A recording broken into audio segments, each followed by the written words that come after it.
Is blasting what he calls baseless rumors surrounding the deaths of a classmate in 2015.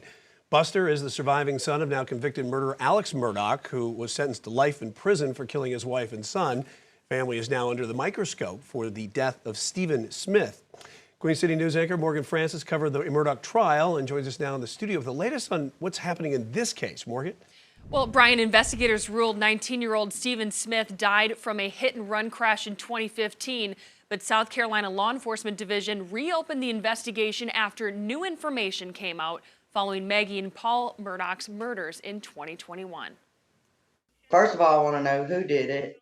Then I want to know why. Following the murder conviction of Alec Murdaugh for his wife and son's deaths, there are facts that don't add up and bodies tied to this family. Growing scrutiny of the family has led Sandy Smith to seek justice for her son's 2015 death, which was highlighted in a Netflix documentary. There's been the long rumored involvement somehow of a Murdaugh, whether it's him or somebody else in the family that has knowledge, at least, of the death of Stephen Smith. Stephen Smith, a classmate of Buster Murdaugh's, was found dead in the middle of Sandy Run Road near Murdaugh's family estate.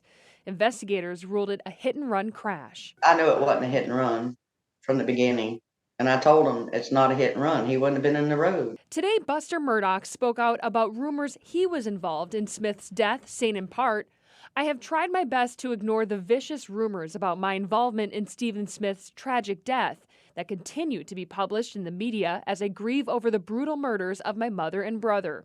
He went on to say these baseless rumors of my involvement with Stephen and his death are false. He's in the middle of the roadway. He suffered no apparent injuries from the waist down.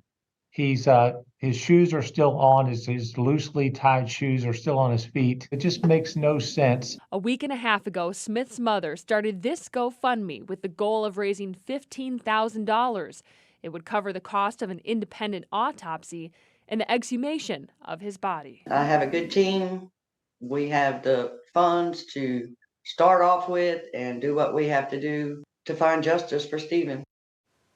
That GoFundMe has raised about $75,000 in a week and a half, but it takes more than just cash. The family's attorney will need a judge's permission to proceed with exhuming Smith's body. Meanwhile, Sandy Smith has thanked supporters, saying in part, "Thank you for not allowing Stephen's story to be swept under the rug."